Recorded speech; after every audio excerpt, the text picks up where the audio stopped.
Hello and welcome to ShanghaiEye. I'm Chen Xuan. Hi, I'm Timothy Pope. From the explosive rise of TikTok to the success of mobile gaming and the growing popularity of short dramas, Chinese app developers have spent the past decade crafting their path to global dominance. Today and tomorrow on ShanghaiEye, we're going to take a look at how those first tentative steps onto the international stage have ended up reshaping the digital landscape. From social media to games and even short dramas, Chinese app developers have danced their ways onto the world stage. But they seem to have cracked the code. It's like overnight success that took a decade, yes. And now they've got the fastest growing social media app in the world. The banner here is TikTok. That's the major signal that this is not even only possible, this is possible in the largest scale that you can imagine.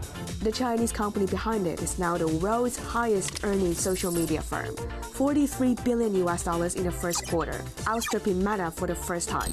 But creating a social app like TikTok for all over the world, this is very different. This is really completely out of the comfort zone. The mobile game topped United States top games in 2024. Around the world, more than 40 million people log in every single day. 400多人团队做一款俄罗斯方块，它在全球一天的活用户，今年我估计可能在6000万以上。A short drama app that found its way once to the top of App Store, outsourcing Hollywood's dreams. The US is still the largest one in terms of the revenue. It accounts for 50% of the total market. And in our company, in the US market, is 60% of our revenue, yeah. So you want to be the Netflix in mini drama field? Yeah, we hope we could. The monthly active users and is about 15 million. Working closely with customers in China allowed us to do what? To see the future. We have seen the future and what the future is going to look like in the US 6 years ago. Oren Canio founded the mobile marketing analytics and attribution service provider apps Flyier more than a decade ago. You had your headquarters in the US, but now you have around a quarter of your customers from China. Did you see it coming roughly 12 years ago? No, absolutely not. I don't think that anyone predicted that Chinese companies can be so successful globally in this market. How do they define success? China's apps are frequently found on every app store's charts, but what's behind their popularity? The top target destination for Chinese apps trying to make it abroad is the United States. That's according to the latest annual report from Apps Flyier. 美国移动游戏市场大概我认为30%左右是中国产品贡献的流水。那在韩国市场，那大概有1半以上的这个产品和营收是来自于中国团队。那在日本市场呢，我觉得这个比例可能在30%甚至说更高一点。大部分来说，我们认为海外市场的这个成本会很高，但它的利润率呢比国内要高很多，而且呢它的用户很长线。比如是一款休闲游戏，如果一天的广告营收能在30万美金以上，能持续2个月，我们认为它是个小爆款。While Chinese game developers have been building some well-known success stories abroad for quite a while now, there are other forms of entertainment on the radar. Any new Chinese apps this year that suddenly hop into people's sites in foreign countries, say in the US and Europe? Short drama is getting very popular. The mini drama app? Yeah. And I think that this is very interesting, because these kind of apps are made not for just Chinese. For Chinese and for China, they're made for global from the get-go. Short drama is also called mini drama. Each title consists of 60 to 100 episodes, each around 1 or 2 minutes. The market first took off in China roughly 3 years ago. In 2024, the country's mini drama market was worth 50.5 billion yuan, surpassing the movie box office for the first time. And the producers naturally thought about exporting the new genre. I'm changing things up. I don't want to be known. And the US has been quick to embrace short dramas, to the point where it now accounts for almost 2/3 of the international reach. We tripled our revenue in last year, and this year we hope that we continue that speed. We topped the US entertainment downloads many times. Nan Yapeng is the vice president of the studio that developed the short drama app, Real Short. It even saw its download exceeding traditional streaming apps like Netflix and HBO this year. The cost for mini drama will be 200K or 300K, but if it is the hit titles, it could be generate like 20 or 30 million dollars. From a dubious reception to booming demand took the firm just 2 years. At that time, there's a lot of the Hollywood person that would think that U.S. audience would not like to consume this new mini drama, this new format. Especially this is the vertical and the short drama. A lot of people have doubt, and we have to build our supply chain by our own selves. We have to build an office in the LA and Hollywood and to work with those producers and the post-production teams. In China, we have the engineering resources, we have the marketing talents to distribute the right content to the right person. It means we have our own script writer, we have our own producer, we have our own post-production team.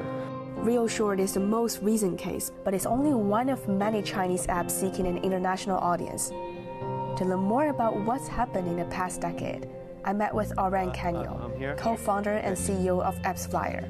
What he's been doing is offering marketing and advertising analytics for apps. He's been working with Chinese app developers for 10 years now, so he knows the route these apps take. Apps Flyier, a very straightforward name. How do you help apps fly? With data. How many apps so far? Probably getting to 100,000 applications that use our. How many of them are Chinese apps? Between 15 to 20 or 25%.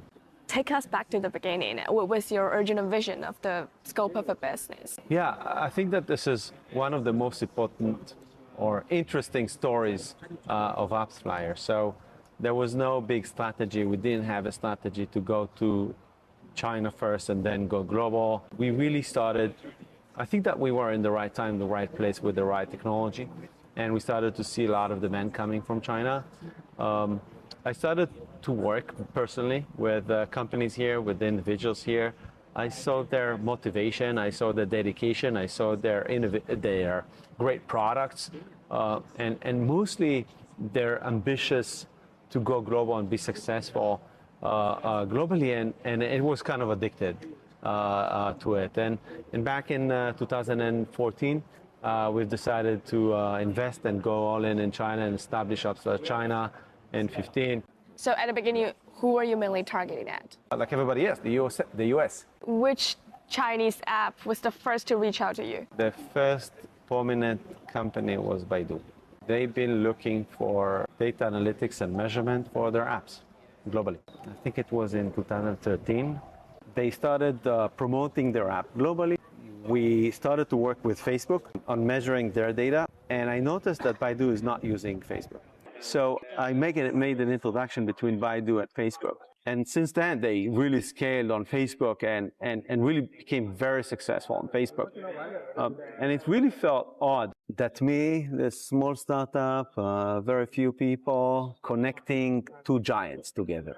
So I really have this comparison between selling to a Chinese company or customer and a US-based customer. The customer in China will grill our products from all the way, will test it in various ways. They will work day and night to innovate on top of the platform. If you can be successful in China, you probably can be successful anywhere. And I completely agree. I saw how professional they are, how dedicated they are. This is the point that I decided, okay, this is incredible. We need to go all in. So it took us like 14 and then 15 to establish operations here and everything. By saying professional, what do you mean? How do you measure the so-called professional and dedication?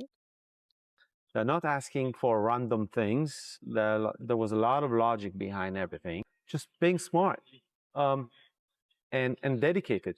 I remember waking up in the morning. There is 5 hours difference waking up in the morning, and already I have like all these messages in QQ and WeChat. People are implementing the SDK and asking me. You had QQ? Of course. And then Europe waking up, and then the US waking up, and then Europe is going to sleep, and the US is going to, and I'm tired, but still my customers in China still awake, and I'm telling them, you're not going to sleep. No, we need to finish this today. And every day we need to finish this today. And well, that can be very tiring, but once you have an opportunity, you need to really act on it. This is not every day that there is a mobile opportunity out there.